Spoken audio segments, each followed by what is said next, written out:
And we are live. Welcome to the Porter Brothers afternoon show here on Friday, March 1st. Beautiful March 1st, Friday. A lot going on, as is the case these days, right? There's always a lot going on. So we're going to cover quite a few things today.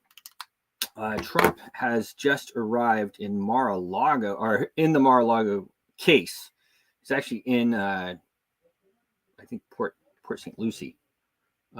Fort something. Let me just I am spinning my stuff here. Thanks for joining us on your TVs, of course, in Texas and Louisiana. We're on Smart Money Culture TV there in Louisiana and Texas as well. We are streaming live across platforms, of course, on our one of our favorite platforms, X, as well as with our partnership on CryptoKick YouTube and all the other ones, right? We get them all. And I'm just sharing this out here. I'll tell you what, Elon is really making a big move. He has really been making a big move with his app. You can now call people. You can video call people. I can't wait to try out the video spaces. I think the video spaces are going to be absolutely amazing. I can't wait to try them. I don't know how that's going to. I actually have some ideas of how we're going to do it and broadcast, but I have to test it out. I don't really. I'm not totally sure yet. But I mean, hats off to him. He's really done a heck of a job, hasn't he, in putting that together. Now, what we have, of course, going on here now, uh, gold. Gold has taken a bit of a move here. Gold has taken a bit of a move, and that is pretty interesting because, of course, at the same moment, you have oil going on a move. Now, this really has to do and shows us that the U.S. dollar, one, is weakening, and two, your inflation is going up. So you can see right here over this psychological mark. Let me just make sure I'm showing this. Yeah, we're over the psychological $80 mark. So now that we're over that psychological $80 mark, we're more than likely going to continue to see that rise. I think oil has quite a bit of ways to go, unfortunately, in order to, because there's just a lot going on in the world. And when there's a lot going on, like it is now, oil is one of those things that becomes more expensive. And then when oil is more expensive, of course, it's more expensive to get goods and services. It's more expensive to travel. It's more expensive to fly. It's more expensive for your cleaning lady to come over. It's more expensive for the babysitter. It is just more expensive all around. So, and of course, the OPEC producing nations aren't that really fond of us, especially with our unabashed support of Israel. And, so I would not expect this. I would not be surprised if we move up fairly quickly here. As well, the way the markets work, the big market players, the markets used to be, I feel like, more one-sided, but these days people play the markets. Okay, and so here you see, I've been graphing out here, Bitcoin. Bitcoin should have a pullback here. I had a couple of successful shorts this morning. To be frank, always scared to short a bull market, but if you're quick with it, you can have some good stuff. Now, as well as when I am trading, one of the things that I like to do is look at the actual time that it is when I'm trading. And so if I'm trading and it's during a lunchtime or something like that, I can expect a market pullback, and I will sometimes trade on that market pullback. Now, lunchtime is kind of officially over at 1. Now, it doesn't mean that the market's going to rebound here. It does have a way to retrace. Let me just pull this chart out a bit more here. You can look at the daily. I mean, it's pretty impressive, but a pretty obvious kind of crest here We had the most largest volume in Bitcoin and on the ETFs the day before yesterday. We had the second largest volume yesterday. And then, of course, here. Now, these are professional traders. Remember, these are very highly professional traders that are trading this. They don't lose. So I would expect for them to come in and out of these trades as they see fit. Okay. Historically, we do have a bit of a pullback on Bitcoin after the 60-day point, which we are. So if we're now within the 60 days towards the halving, and we normally will have a pullback about now. And so keep that in mind. If you're out there trading, keep your stop losses on, and keep that in mind. Keep things nice and tight. Okay. Trump, the great Trump. You guys got to remind me. I got to remember to go live on Instagram. Instagram is pretty annoying. You have to go live, and then you got to go live again, and then you got to go live again. It's like, oh, Jesus Christ. Okay. Anyway. Okay, I'm going to pull up my screen again here on Trump. I'll just go back to this tab, and then we'll pull him up. So Trump is in Fort Worth. That's where it is. So Trump's in Fort Worth. Actually, I'll talk about that in a minute. So let me move over to this tab. I'm going to move back over to this tab, and we're going to talk about Trump. So Trump is in Fort Worth, and big outshowing of support. You know, it's in one sense, of course, it's horrible that he's having to do all this stuff. In the other sense, of course, he gets to not advertise, but kind of advertise. I think this reporter is the one who talked about. Okay, we're seeing something in Florida. This is Fort Pierce now, and Donald Trump just showed up screen right. And look what's going on screen left. Wow. It is Trump territory on the southeast coast of Florida. And all those people have showed up for him to come in and listen to the case as whether or not it could get bumped. This is the documents matter that pertains to Mar-a-Lago after the president left the White House. So we're going to see whether or not the trial date stands up or what they decide to do. But that is some turnout there. Quite the escort as well, as you see on your full screen right now of the police in Fort Pierce, Florida, escorting the former president to this court date. And, you know, I mean, this is why this works with the campaign. Mm-hmm. It doesn't work against the campaign. Yeah. It takes him off the campaign trail, but in many ways it puts him right on it, because this is a huge outpouring of support. Okay, we're seeing something in Florida. This is Fort Pierce now. Oh, it's certainly a double-edged sword. I mean, you heard that reporter say it works for him and against him. I don't know how much really it works for him, but certainly, you know, you can see, and a lot of these police guys, I'm sure, are. I don't know if this is the same. Fort Pierce now, and Donald Trump just showed up screen right. Yeah. And look what's going on screen left. Wow. You know, the guy's got support. It was like I was telling some of the guys in I would say locker room, but in the Annie dressing room yesterday. Of course, I'm doing the show Annie with my daughters.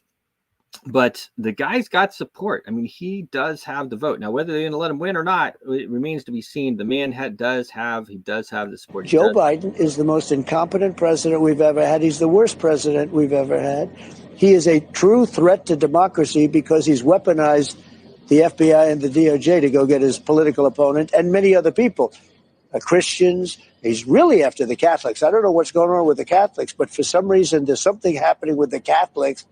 I mean, I don't know how they can possibly vote for a Democrat or for him, but he's weaponized government at a level that nobody's ever seen before outside of a third world country. Yeah. Joe Biden.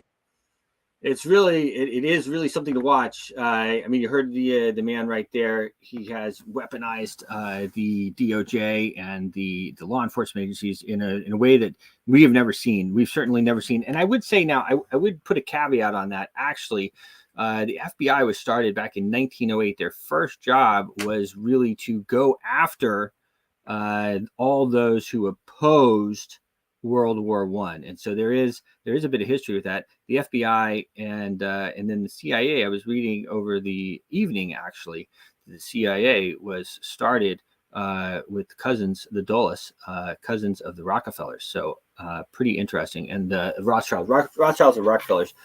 But pretty interesting. This apparatus that we have with the central bank that is really controlling everything. I mean, I don't know who answers to who. Actually, I know who answers to who. On my X account, make sure you follow me on X @Networks Manager. But I talk about it a lot, and I put things in questions a lot. And the reason is because I want to hear what you have to say. It's not really all about what I have to say. And that's why I follow a lot of people back as well. If I'm not following you back and you want me to follow you back, just tweet me and let me know, or post me. It's not tweeting, I guess, anymore, and let me know. But I want to be friends. I want to be connected with people. It's not about a one-way voice with me. I would like to be friends. I would like to know you. Speaking of that, thanks for joining in on the Smart Money Culture TV network. We're about to go to a commercial break there in Texas and Louisiana, but we are going to be right back on the other side of that break with more information and more reporting. And we're going to show the Arbius project, which is really interesting, an AI project that we had on this morning. So we're going to play that again.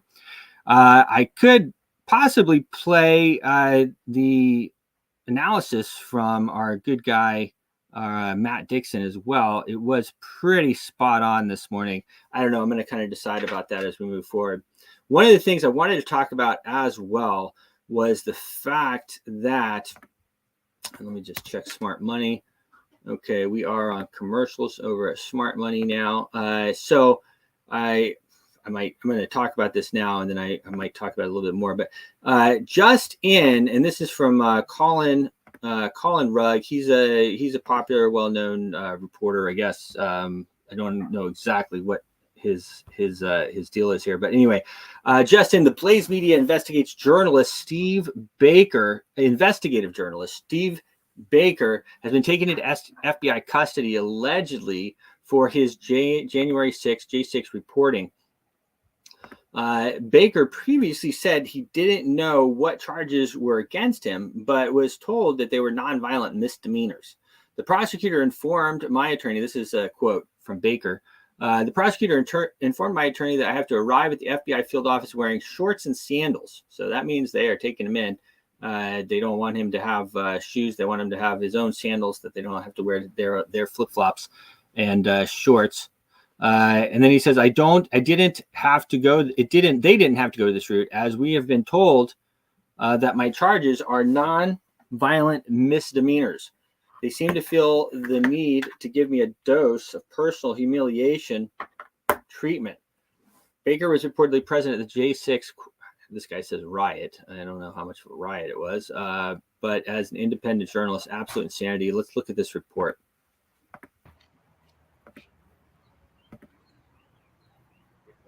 That's Baker right there, being taken into custody, is what it looks like there at the FBI field office.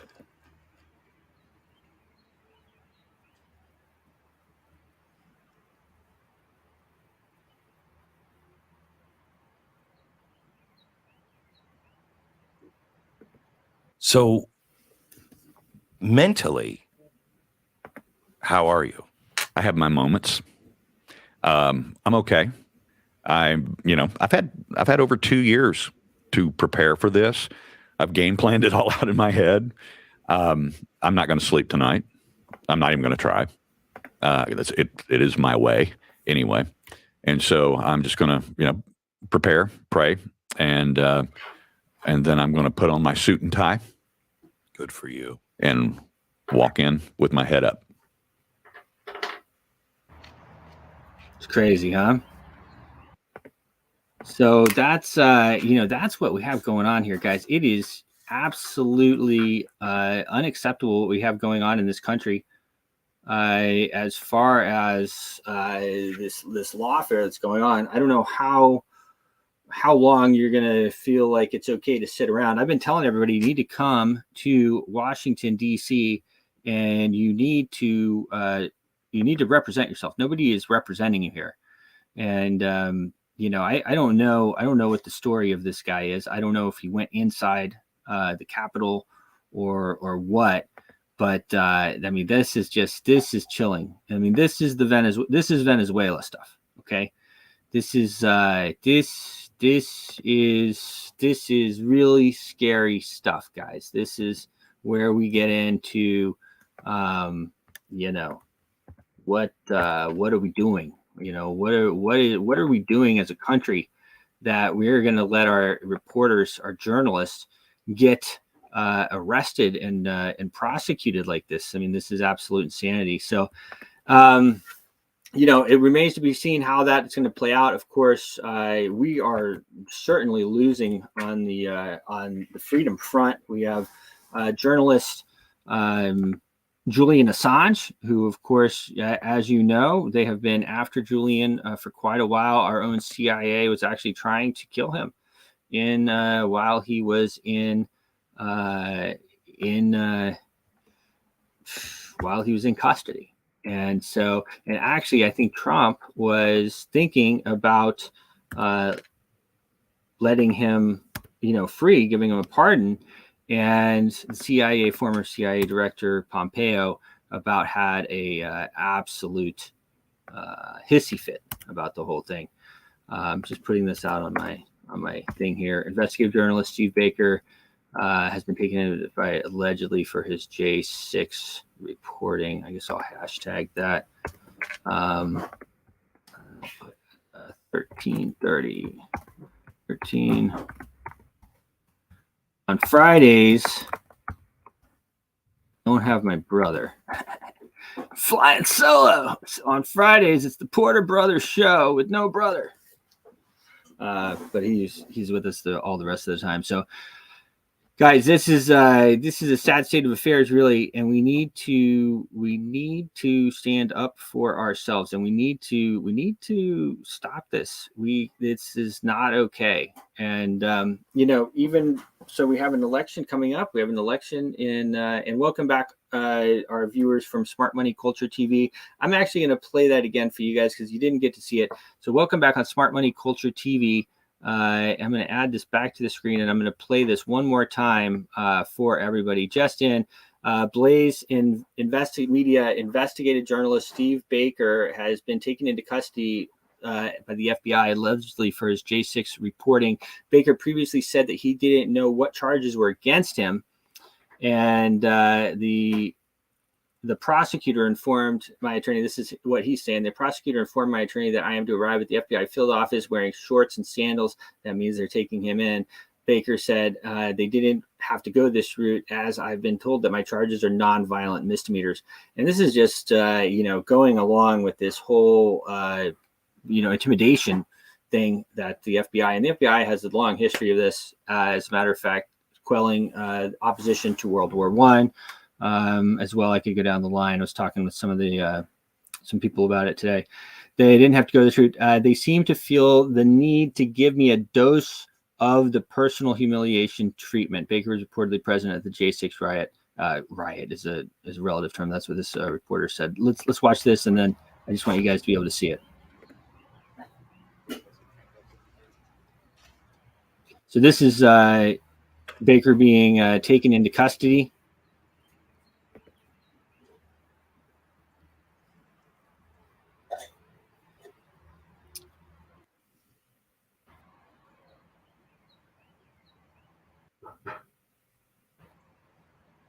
So mentally, how are you? I have my moments. I'm okay. I've had over 2 years to prepare for this. I've game planned it all out in my head. I'm not going to sleep tonight. I'm not even going to try. It is my way anyway.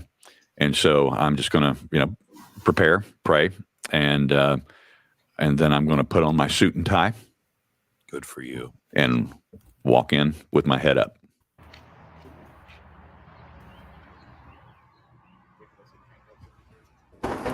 Yeah.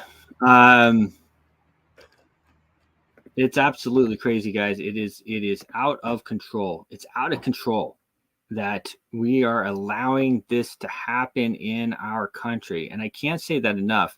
And I'm a big peaceful guy. All right. We have the monetary revolution. I've been preaching the monetary revolution for over a decade now. And it's really the only way. I don't know what else to tell people. What other way are you going to fight back? If you're not fighting back with the monetary revolution, then I don't know what other peaceful way you have. The way to get involved in the monetary revolution is to get out of their money. So basically, the central bank has taken over the country. They've taken over all the countries. I actually put a post. Someone asked me. I'll pull it up here. They said, "Who are the families who are the owners?" Basically, then they say that it's not private and this and that and the other, but it is. Let me just see here. Rothschilds. So I listed them for one of the guys here. Let me just share this tab, add it to the screen. So these are the families right here. Okay. And just to put here, I put this post up. It's worth watching this. I said, you wonder why inflation is so high. Listen to this. Listen to this. Is that tax money that the Fed is spending? It's not tax money. The banks have accounts with the Fed, much the same way that you have an account in a commercial bank. So to lend to a bank, we simply use the computer to mark up the size of the account that they have with the Fed. So it's much more akin, although not exactly the same, but it's much more akin to printing money than it is to borrowing. Is that tax money Let's watch that the one Fed more is time. spending? It's not tax money. The banks have accounts with the Fed, much the same way that you have an account in a commercial bank. So to lend to a bank, we simply use the computer to mark up the size of the account that they have with the Fed. So it's much more akin, although not exactly the same, but it's much more akin to printing money than it is to borrowing. Is that tax money? This is exactly what I've been telling you guys, that they don't need us. They don't need the tax money. The tax money is not to support this stuff. They're printing the money. They're taxing us themselves by printing it, by diluting it.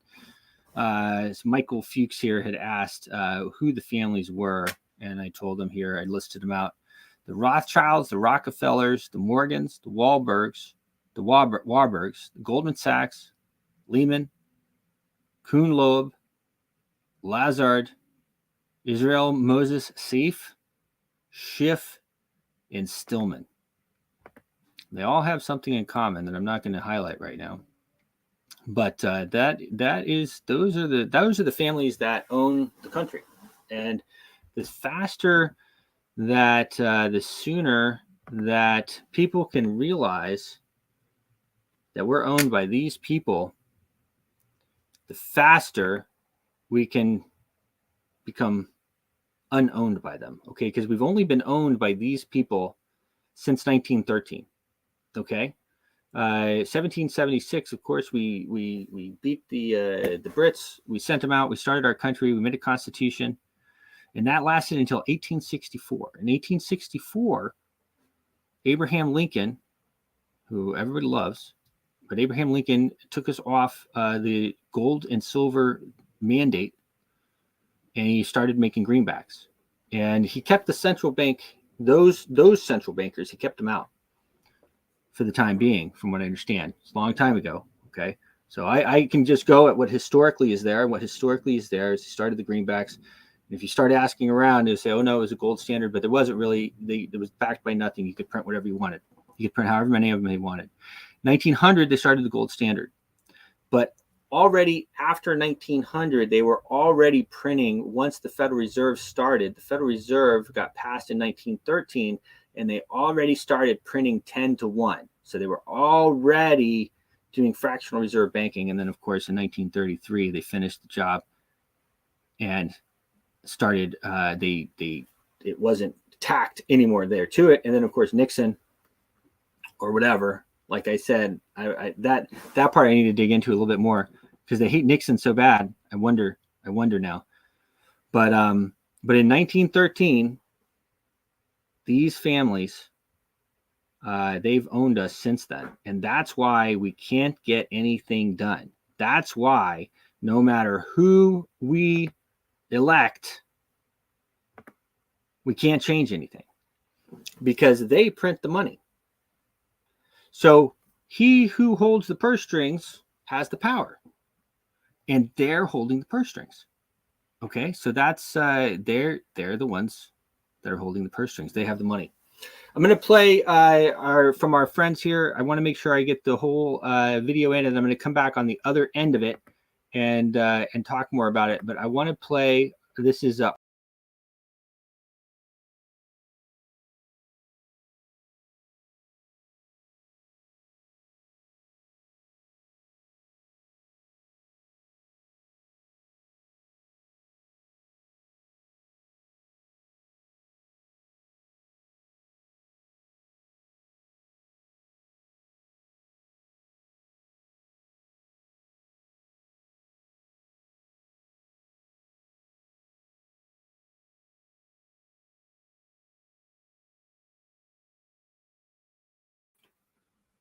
lost it there for a minute. So RBS, they have an AI powered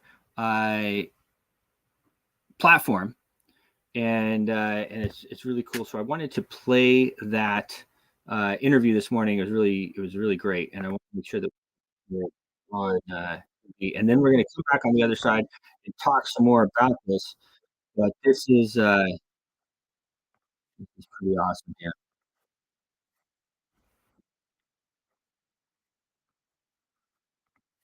If we could lead off, I have a couple of questions that I put together here. And just to give you just off their website, custom rules for distributions and reward participating in the network.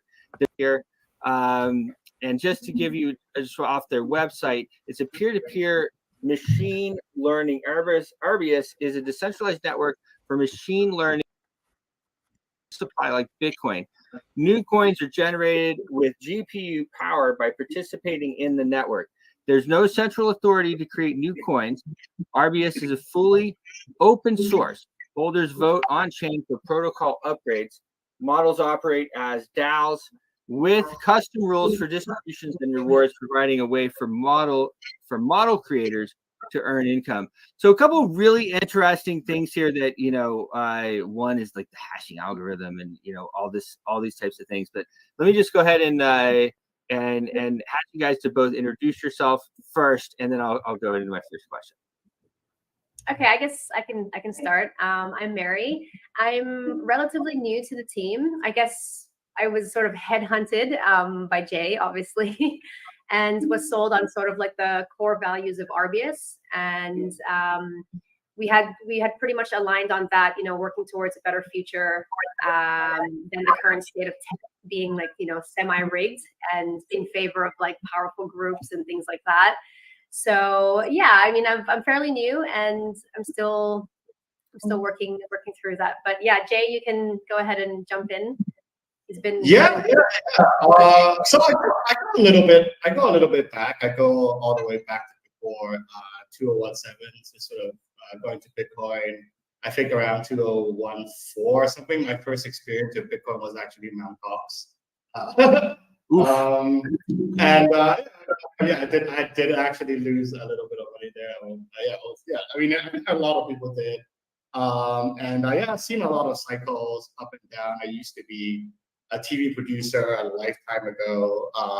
And then basically I worked on Bitcoin Cash for a little bit as the main person for SLP, the director of SLP Foundation, where I helped put USDT onto Bitcoin Cash. I worked with Bitcoin.com, bunch of other things. And then I sort of did a NFT game. That first game you can basically play directly from your wallet on Telegram. And now I'm working on RBS, and that's kind of like my history. Yeah. Oh, and I made the most popular token on Bitcoin Cash called Spice Token. Nice. Well, Roger Ver is a friend of ours. We've known him for years. He is a funny guy. Back in the day, especially, we used to see him quite a bit. Not as much anymore. I don't think he travels so much. So tell me a little bit about the inspiration. What was the inspiration behind starting RBS?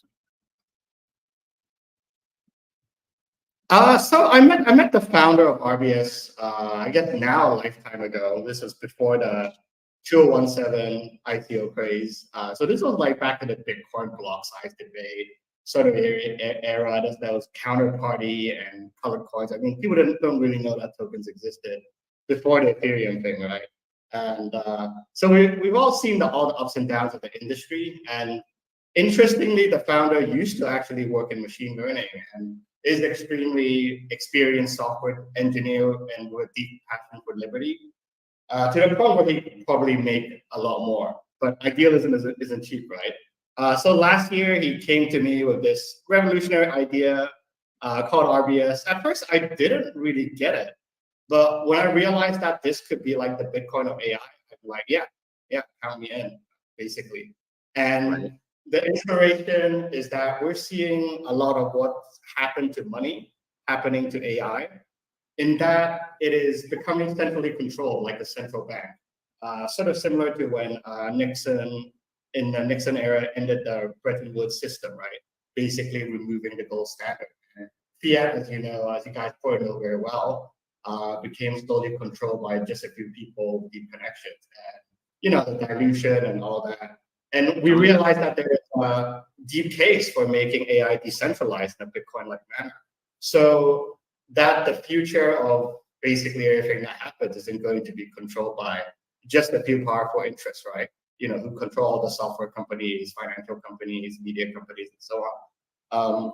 That's basically the inspiration for Arbius, which also means Zeus in Greek mythology, who uses a thunderbolt, a metaphor for tech, to overthrow Cronus, which stands for the closed centralized system that takes, economic freedom and free speech from people. Wow. Well, that is really cool. Great vision and story behind it. So, funding is always one of the most important things. I know you guys had a pre-sale, and of course, you're continuing with that low fixed supply. How did the pre-sale go for you guys? Yeah, we I'll take that one. We had our pre-sale a few months ago, and we actually didn't raise too much. We had this idea that great products don't have to blow through like millions and millions of dollars to sort of build. I mean, after all, Steve Jobs started Apple in his garage, right? There was nothing massively special about it at first, and then it boomed. So yeah, it went pretty good. The way it works is, like you mentioned, we've used sort of like a Bitcoin inspired tokenomics with a twist, which means that there is a maximum supply of 1 million AIUS. So that's what the token's called, AIUS, minted with a halvening process similar to Begin, where the amount of coins mined goes down over time, eventually arriving at nothing. And then the AIUS coins become digitally sparse like Bitcoin. So that's the idea behind it. At the moment, we actually have 177 miners mining Arbius, which is really great, since we've just launched a couple weeks ago. And we, just on that note, we've actually published our roadmap a couple days ago. And the 3 pillars are: 1, the AI decentralization; 2, AI with empathy; and 3, AI capitalism.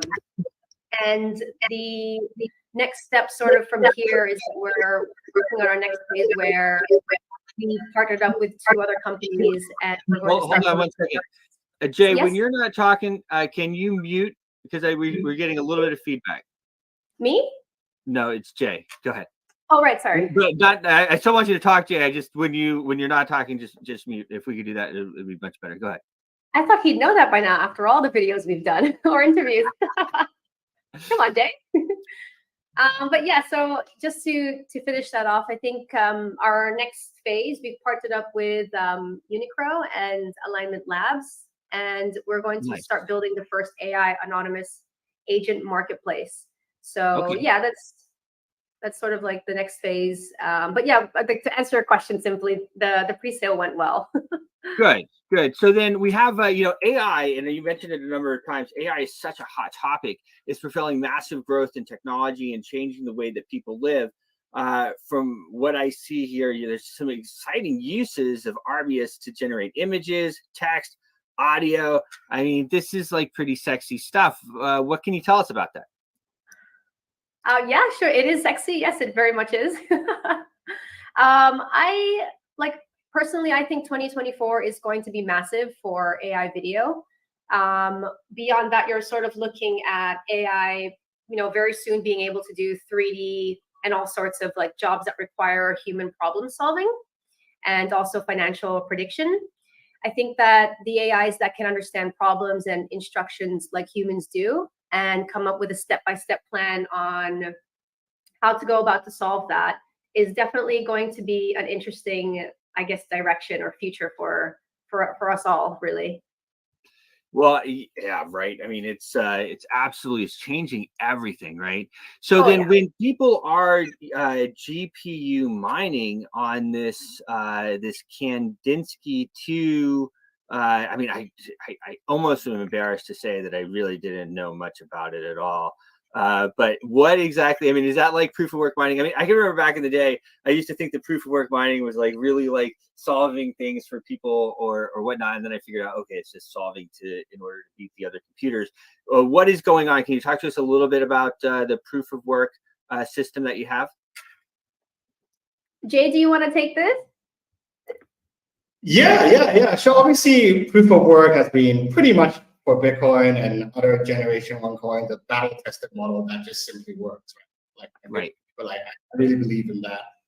Miners do work to secure the system, and so the price is just not made up money by inflation, but actually based on real costs people have spent. I guess in Bitcoin it's electricity, and in RBS it's basically AI compute. So RBS leverages GPU mining by making GPU miners compete for AI tasks and AI agents. Like Bitcoin, this allows for real market competition for AI compute, which actually drives the price down for the operation of these models. So for most models that are like not very, for example, image generation, for example, like Kandinsky, you basically don't get charged because it's just natural competition that drives the price down. And miners solve AI tasks just like Bitcoin solves puzzles to get the block reward. And I believe the sort of definition people are coming up with is it's called useful proof of work, which is like proof of work that you actually have done something that someone else wants.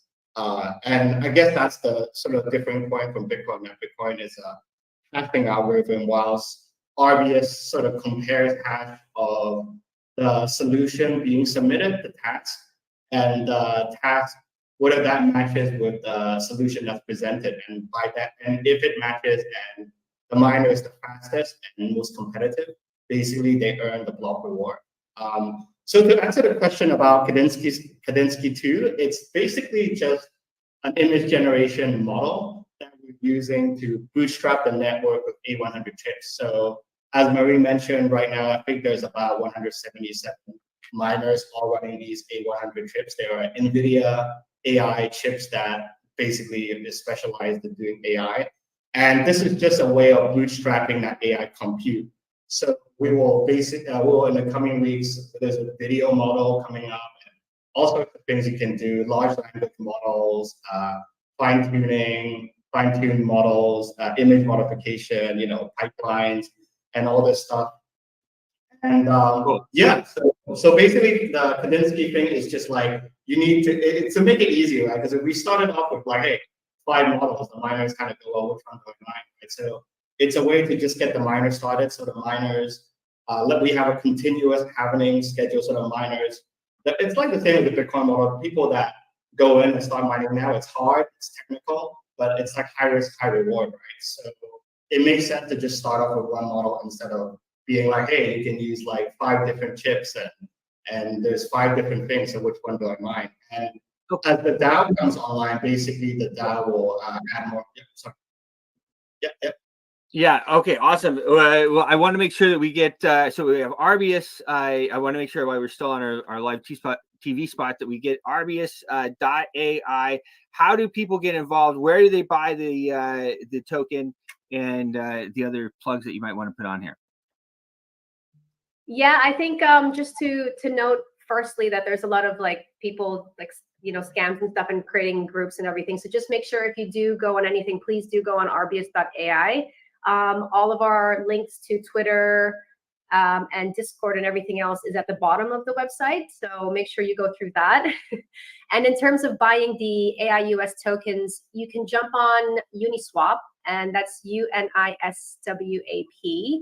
I only spell that because when someone says things, I can't ever spell it properly. So just for those that need that.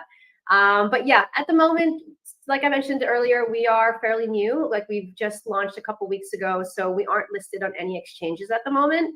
I think we wanted to focus on just launching, and yeah. So just as a side note, in terms of I guess that's pretty much it. You can purchase it on Uniswap.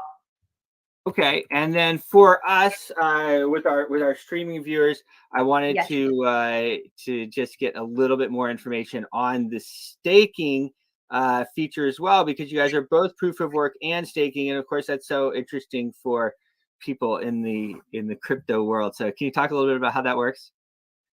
Sure. So the staking isn't like staking in terms of, I think a lot of projects, they do staking and then they mint their token and inflate. Yeah, it doesn't work like that on RBS. Basically, you stake liquidity on Uniswap, and you just basically stake the LP on something called Geyser. That's spelled GYSR. And we have a reward about 50 IS in total every day.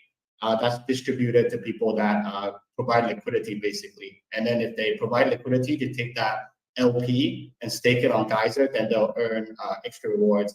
In the future, we'll probably add AI pools and delegated mining, so it will be available to more less technical users that are not miners to make IS flow. Amazing. And then the last thing I want to cover, because I know it's just going to be so interesting for everybody, then I'll let you go. But so when we talk about the uses of RBS and generating these pictures and these AI pictures and everything like that, can you walk us through a little bit about how that works? Yeah, so sure. Right now you can go on the generate page on RBS and just try the Kandinsky model out, and you can just connect your wallet and basically generate an image. Down the line, you can basically look at the docs, and there's downstream application developers are building stuff. And we're gonna have a Telegram bot that can run all the models directly, and you can generate from the Telegram bot pretty easily without paying for anything. And we have Amica, which is our virtual assistant that has emotion, voice, and vision, and it's also 3D, and it's totally uncensored. You can do whatever you want with it. There's no limitations put there on it like ChatGPT or these other centralized things, and that will be hooked up to the RBS ecosystem as function calling, so you'd be able to call those functions there. But right now, the generate page is the main way to try it out, basically. And we're so early that we haven't done the downstream apps yet, but those are going to come pretty soon. Well, pretty awesome, guys. I think it's really cool. We're gonna be keeping an eye on things as well as they develop for you. I want to thank you so much for both coming on. Make sure to check out RBS.AI.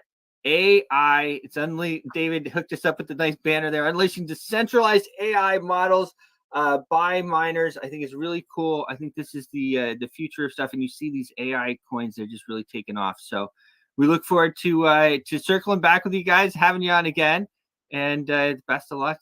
And we're going to be watching. Yeah, thank you so much for having us. Thank you so much. Thank you. Thank you, guys. Fantastic. And thanks for joining. Okay. All right. Well, there you have it, guys. RBS.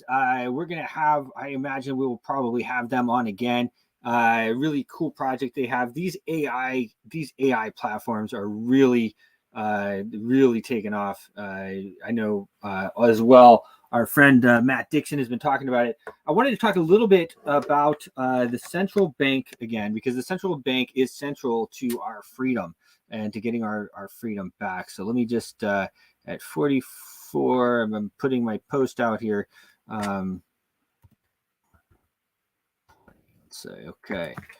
So I want to talk about the 8 families that control the privately held central bank in the U.S. called the Federal Reserve. Okay, and this is the Federal Reserve has bypassed the Congress.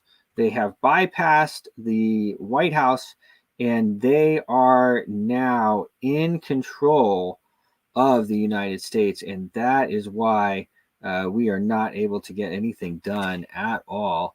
Let me just see here. Did my post? Didn't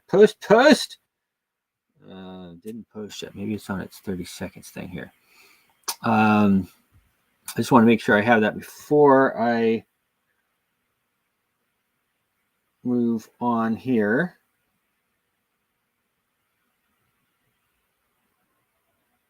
Twitter seems to be having a rough time today. I mean, I know I post a lot, guys, but come on. Okay, so I'm going to give that a minute.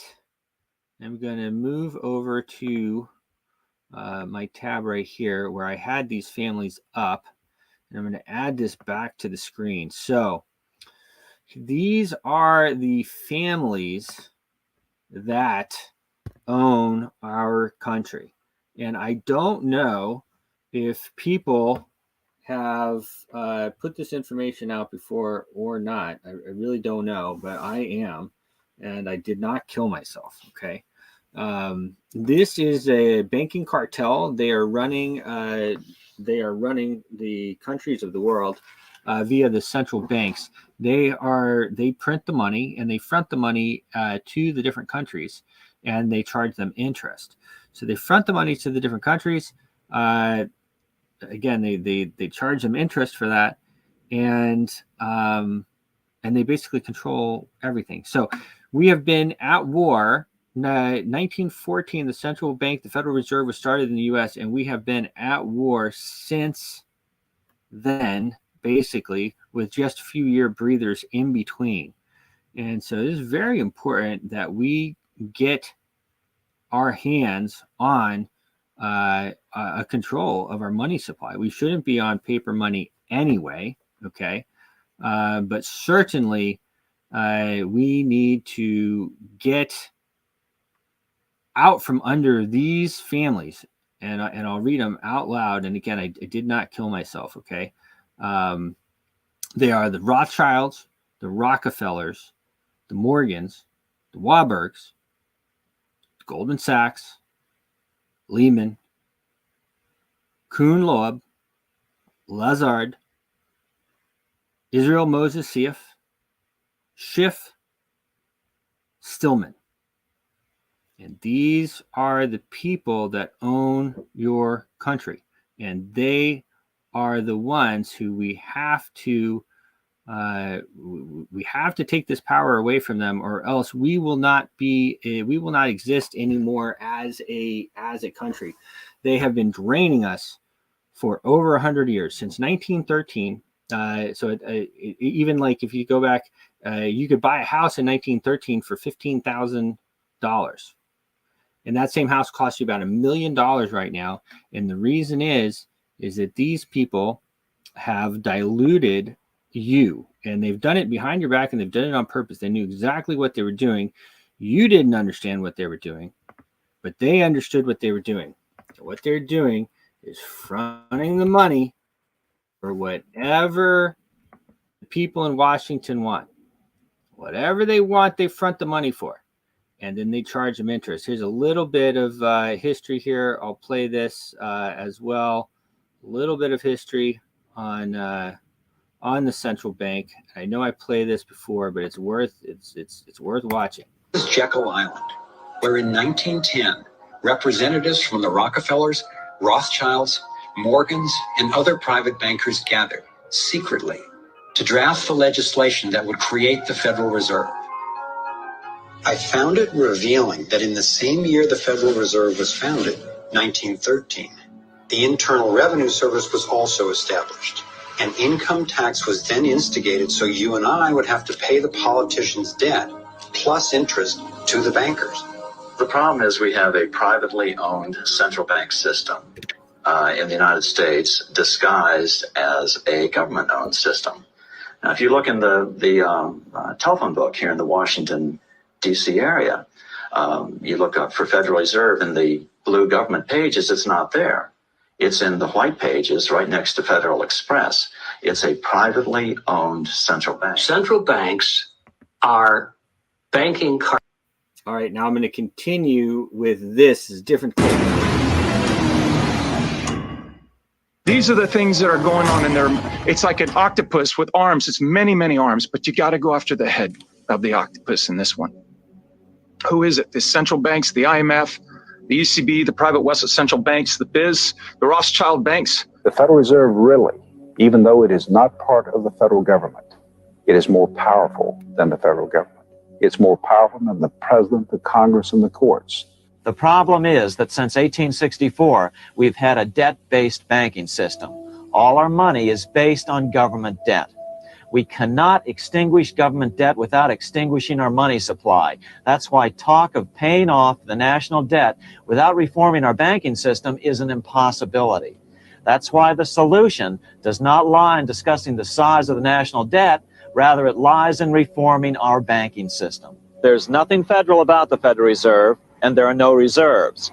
The name is a deception created back before the Federal Reserve Act was passed in 1913 to make Americans think that America's central bank operates in the public interest. Your voice is powerful when combined with social engagement.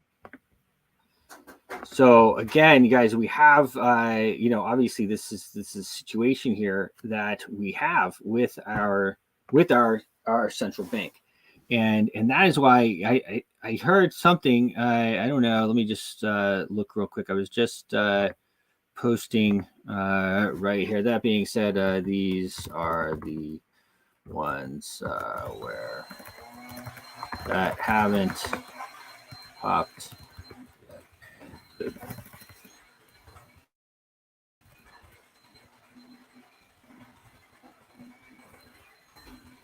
One of the we had a comment on the Arbius one. Thanks for the Arbius.ai interview. Ground floor opportunity ? Maybe when Bitcoin was trading at 0.06 cents, I was squandering $100 to $200 a week with nothing to show for it today. I'll not make that mistake again. And I just said we're not financial advisors, but these plays are not guaranteed. Not financial advisors. Buyer beware. That being said, these are the ones that haven't popped yet, and they could work out big. I know I've been saying it a number of times over the last week or two as the market has really popped. The alt season is going to be absolutely crazy. You're going to see a lot of these tokens. Or I shouldn't say a lot. You're going to see some of these tokens and platforms, and they're going to 50x, they're going to 20x, they're going to 100x, and that is that's how these things work. And so, buyer beware. Like I said, I'm not a financial advisor. I'm not endorsing that project, but of course, it looks quite interesting to me. I will. I told Mary I was going to pull out my some of my old GPUs and mine some of it, which you can do that too. You can mine it, you can buy it. Uniswap is a very great platform in order to participate in things like that, and I love it. I mean, Uniswap is DeFi. It is crypto. It's a wonderful spot. And actually, I really like with coins when they're only on the DEXs. I know everybody likes them to get on the centralized exchange, but once they're on the centralized exchanges, then that changes everything. When it's on the DEX, you can see everything. You can see it all. You can see it all, which is really, for me, being an old crypto guy, that's what I like. But of course, as they grow, they'll be on some big centralized exchanges, and that'll get people happy and get more people involved too. But as a guy that wants to be involved on the ground floor, that's what I like to see. So anyhow, great show today, guys. Again, we're wrapping up another week here. Thanks to Smart Money Culture TV for having us, broadcasting us to we're reaching 7 million people, of which 30% of them watch local television. So 2.3 million people. We have 170,000 people per day that are tuning into the channel. So thanks for joining us. Thanks for having us on Smart Money Culture TV. We really appreciate it. And we will be back on Monday. Have a great weekend. See you soon.